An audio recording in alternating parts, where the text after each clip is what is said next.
بسم الله الرحمن الرحيم. اللهم صل على صاحب التاج والمعراج، صاحب الوجه الأنور والجبين الأظهر، سيد ولد آدم، رسول رب العالمين، عليه أفضل الصلاة وأتم التسليم. السلام عليكم ورحمة الله وبركاته. سجنتان سجنتا فايا قلبي أوقف dhukkee dagamiinsaa keessa jirtu sagantaa kana walitti deddeebi'uun qalbii teenna yoo wal gorsine, yoo wal yaadachiifne, aga tokkoon laafti aga tokko faayidaa godhatti jechaadhaaf walitti deddeebi'aa jirra. Walitti deddeebi'uu kenna wal hubataa, wal jaalachuu, wal kabajuu, wal beekuu san Rabbi nu haa godhu jechaa guyyaa har'aa namni na daawwataa jirtu obboleettii tiyya, obboleessa kiyya, abbaa kiyya, haadha tiyya, yoo ollaa rasuula rabbii ta'uu barbaadde, ollaa ergamaa rabbii, ollaa rasuula rabbii ta'uu yoo barbaadde, qabxii ani amma sii dubbadhu kana godhi. Lubbuu tee dura tiyyaa dhaama. Lubbuun ardi irratti uumamtee jirtu yoo luugama ittiin godhin bakka malee si buusti. وغير تقى يأمر الناس بالتقى طبيب يداوي الناس والطبيب عليل. نما صدا ربي قمنه كصدا ربي تتنما أججو أكا دكتوري وفي ركبساتو وفي قريتش نما بربادو أكا ربي ننغوني ربي كي يرى كدد. والله إرقما ربي تأو بربانن جلقب الرتي كثرة السجود، سجود بائسودة، سجود الدميسودة. صحابتك تكتو رسول ربي تتلف عليه الصلاة والسلام فقال: يا رسول الله إني أريد مرافقتك في الجنة.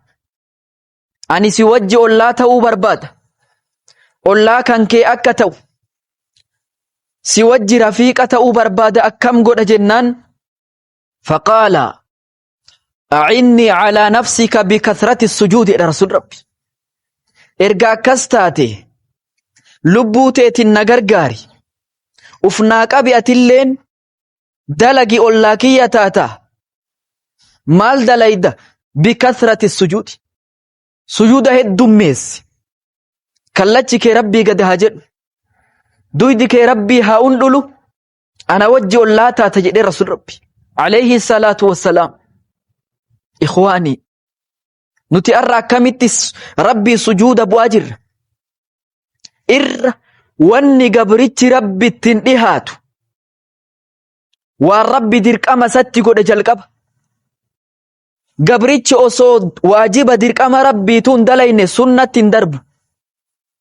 Gaafa inni dirqama bira kutee sunnaa heddummeeffate nama akkasiisantu ollaa rasul rabbii ta'a alayhi salaatu wassalaam. Obboleeyyan kiyya, ollaa rasul rabbii ta'uu barbaannan tokkoffaa irratti sujuuda haa heddummeessinu. Lammaffaa irratti husnul khuluqi, haala toluudha, amalli nama toluudha, haalli keenna nu toluudha. Akkamit jirra? Akkamitti deemaa jirra? Yoo amma jennu warra qabrii keessa jiru osoo silaa kaasanii, warra qabrii keessa jiru osoo kaasanii silaa ardii tanatti baasanii nu laalan taate guyyaa 3 ardiirran bulan. Maaliif jennaan haala namaatu bade. Qaanfiin tokko hin jirtu, hayaan tokko hin jiru. Dhiirti hayaa fixattee tiktook irraa saala durbaa haasofti. Dubartiin hayaa fixattee qaanfiin isii keessaa lolla'amte, chaarjiin isiin sodaa rabbii qabdu baatirloo irraa ta'ee akka feetetti saala dhiirarraa dubbatti. Hayaan hin jiru, qaanfiin hin jiru. Haalli namaa toluu dhabe. Akkamitti ollaa rasuulaa ta'uu deemnan gaafiidha. Inna min ahabbikum ilayya wa aqrabikum minni ahasinukum akhlaaqa jedha rasul rabbi. irra namni na biratti gatii qabu jaalatam ulfina qabu sadarkaa qabu isinirraa nama haala tole nama amalli isa toledha Rasuul Rabbi ka haalan natti dhiyaatulleen ka ollaa kiyya ta'ulleen nama haalli isa toledha Rasuul Rabbi. Ikhwaanii fuulli nu bareeduun qofti dalagaan nu fokkattee jidduu kennaaf jidduu Rabbi hadaaran nu baddee akka feene taanu kana guyyaa gaafa yawmul hasraa yawmun nadaamaa guyyaa gaabbii guyyaa sheenaa guyyaa namni quba of nyaatu deemu san gaabbiin nu dhaqqabuu deema yoo haala kanarraa deebuu baanne.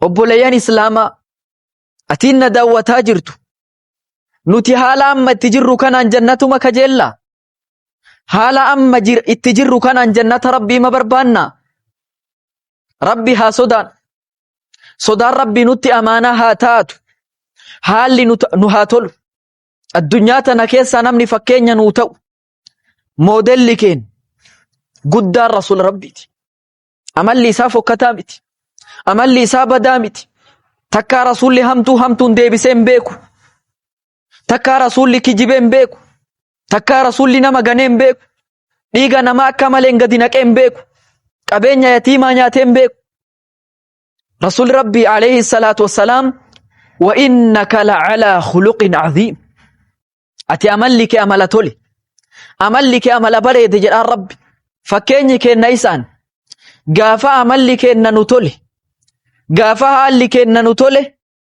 ollaa isaanii ta'uu dandeenya ana za'iimuun bibeytin fi a'la aljanna liman hasuna khuluquhu jedha Rasuul Rabbi ani uf qabee jira waasii ta'ee jira jedha Rasuul Rabbi nama haalli isa tole jannata gararree bakka ol aanaa darajaa guddaa qabdu suni bakka kami bakka Rasuulli jiru jechu ollaa isaanii taata haalli si'a tolu ollaa Rasuulaa maaliin bitatte jennaan tikkeettiin haalli kee toluudha tartiiba nyaataa dhugiitii bobba'uu galuu uffachuu gaddaa fi gammachuu keessatti haalli kee tollaan na amani ollaa Rasuulan taata anaa fi isinillee warra ollaa isaanii ta'u Rabbi nu haa taasisu.